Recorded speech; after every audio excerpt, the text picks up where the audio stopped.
Welcome to the Milsurf Mike channel. While it can be difficult to find cheap, fairly newly released surplus on the market, there are some out there that can be found. This is the case of the subject of this video, the CZ, vz.50, and vz.70 in 32 ACP.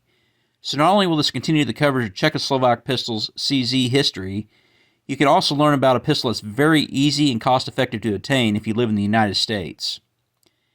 The Czechoslovak mouse guns video took us from Hitler annexing the Sudetenland through the Prague Spring while introducing someone very important, Jan Karlicky, for this, as well as the next Czech pistol video.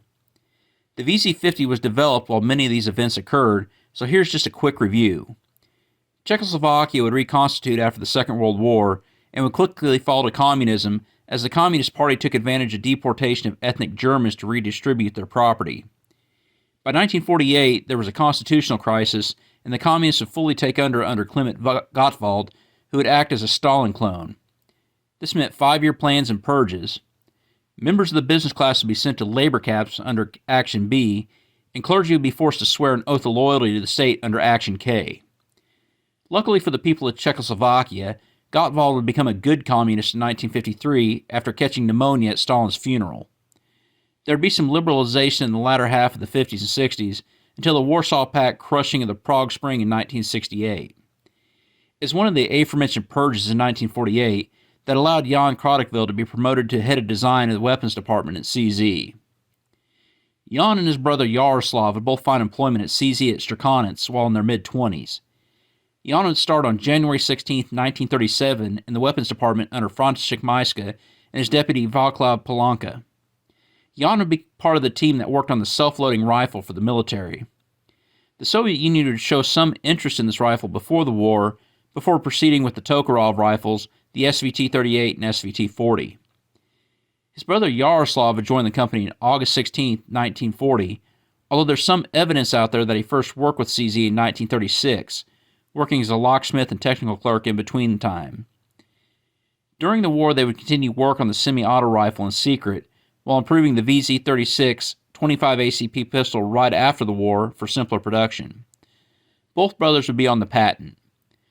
They would continue work on the rifle, which would eventually become the vz.52, the pistol of today's video, the vz.50, and the vz.52 pistol in 7.62 Tokarov. While the brothers were great co-workers, it is here where the diametrically different personalities showed, as told by Yaroslav's children. They weren't particularly close outside of work. Jan was outgoing and politically involved, while Yaroslav would keep to himself. While Jan had hobbies outside of work, rabbit husbandry, Yaroslav's hobby, according to his son, was just figuring things out and tinkering. He'd always bring prints and drawings home, whether it was firearms or later on motorcycles. Yaroslav was dedicated to his work, while Jan chased a career. As I mentioned earlier, Jan was promoted to head of design of the weapons department at CZ in 1948, when Václav Polanka would be sent away after being accused of being the son of a kulak. Maybe Kalashnikov had a point in lying about his deportation until the glasnost under Gorbachev. Jan would win 2 state prizes in 1952 for outstanding work in the field of precision mechanics, while Yaroslav wouldn't even be mentioned, even though both brothers would be listed on all the various patents. I'll touch more on the brothers in the next Czech pistol video, as we're to the point chronologically to talk about their 32 ACP or 7.65mm pistol designed for police use. As seen from the pre-occupation Czechoslovak pistol videos, Czechoslovakia had a robust firearms industry that came up with some unique designs. After the war, as they were taken over by communists and put under the boot of the Soviet Union, they'd be pressured to standardize to Warsaw Pact weaponry. Still, as will be seen in future videos, the Czechs would have their own spin on the Warsaw Pact style weapons, while at times ignoring them altogether when it came to guns for internal use. The vz.50 was also designed during 1947-48 before Gottwald fully came into power, and commercial considerations were definitely in mind, as exported vz.27s, vz.45s, and other pistols were a source of income for a country that still reeled from the war. A pistol similar to the Walther PP or PPK was desired, but one that could be produced in-country and without paying a license. The Karlicky brothers were able to deliver a similar, yet simpler pistol that was far cheaper to produce and cost less than the Walther. Alright, let's take a look at this little police pistol by the Karlicky brothers, It is the CZ vz.50. It is double action, single action, so that's nice and modern. It's unlock breech, simple blowback. It fires 32 ACP, although there were some experimental pistols made 9mm Makarov. It's 6.5 inches long by 4.7 inches tall, and as we'll see here in a minute, it has a 3.8 inch long barrel. The safety is also a decocker, and the extractor is also a loaded chamber indicator. But we're going to double check here to make sure she is not loaded. So let's go ahead and get that out. Put our slide forward. Let's go ahead and field strip this down real quick. That's really simple. You got this little button here held by string tension. So you just push that down, pull your slide back, pull it up off the frame, and you basically just have your frame with your barrel attached to it, your spring, and your slide. So that's fairly simple. Your grips, I'm going to take your grips off here in just a minute. You don't need to do that for field stripping, but your grips also help reinforce the frame. So let's go ahead and take the grips off real quick. You just got one screw that holds them in. It goes through the frame, through both grips in the frame. So pull that down, push that down, and that comes off. And this, you can give it a nice deep clean if you want. One thing I wanted to show you is, like the CZ45, it does have a cutout here to help with simplify building it. And I do have a naked PPKS here, Walther. So this is basic. This is very much based off the Walther, but they did simplify it down to make it simpler to produce and much cheaper to produce. One thing is cut out right here, and another thing you might notice is you can see this spring there for the hammer. That's actually protected by the frame on the Walther. But all in all, it is still pretty much the same pistol. With just a few differences. Just different enough to not have to need the license to produce it. If you copy my homework, change it up just enough so it don't look like I am copying it. That sort of thing. So let's go ahead and get this put back together. Again, you don't need to take the grips off to field, for field strip purposes. I'm just doing this to show you. But when you do put the grips back on, especially on the right hand side, when you get that on, you got to actually push it up, or else you're not going to get it to made up here in a minute.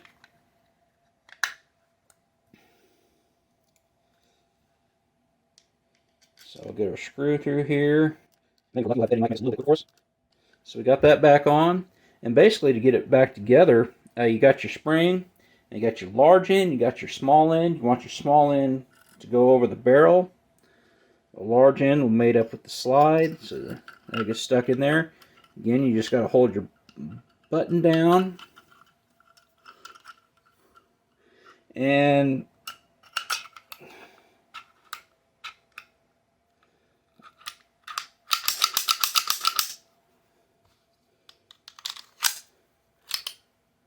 we are back together. Manufacture of the vz.50 began at Strakonitz in 1950. Early production would be reserved for national security staff and exports to the Soviet Union. Production would continue to 1952 when government contracts are completed, and the factory was ordered to shift production to the new Army pistol, which will be the subject of the next Czechoslovak pistol video.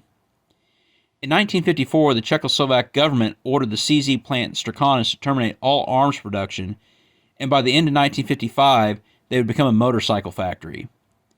Tooling for the vz.50 would be moved to CZ's factory in Ursky Brod, and production was restarted in 1957. Serial numbers of the Strakonitz vz.50s are just numbers, whereas the Ursky Brod pistols would have a letter prefix. Around 89,000 pistols would be produced at Strakonitz, whereas there would be 270,000 produced at Ursky Brod through 1970, when after a few updates, the pistol would be redesignated the vz.70. Alright, real quick, I have the vz.70 here, and I just wanted to show the quick, basically cosmetic differences between the two. Internally, they're pretty much the same, and the parts on these two are pretty much interchangeable. As a matter of fact, a lot of the importers will slap 70 parts on 50, slap 70 slides on 50 frames and vice versa, and they'll just sell it as a vz.50-70. But, as you can see, there's a difference in the grips here.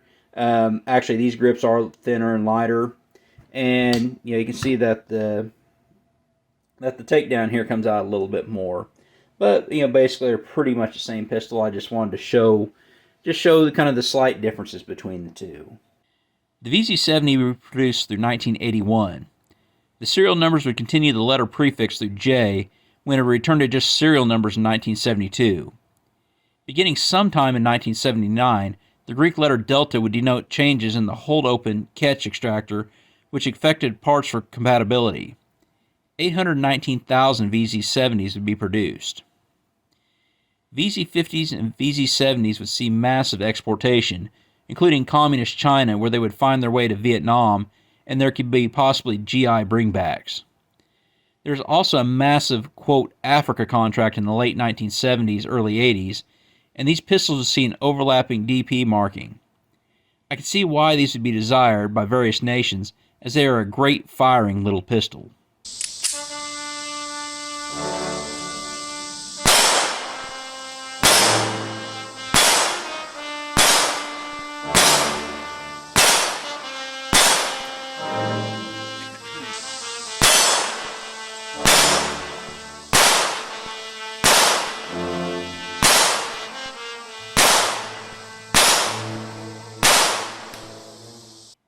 These are fun and accurate pistols to shoot. When it comes to milsurp, these are modern, double-action, single-action, with the mag release in a sensible place. Granted, 32 ACP makes for a poor self-defense round, especially by modern standards. Still, this is a cheap surplus pistol that would be welcome in most collections, and can still be carried if needed, as it isn't foreign to modern sensibilities, especially when compared to the pistol it replaced, the vz.27, which you can learn more about by clicking here. Please join the GOA and get a discount off your membership with the link in the description. Thank you for watching, and as always, have a great day.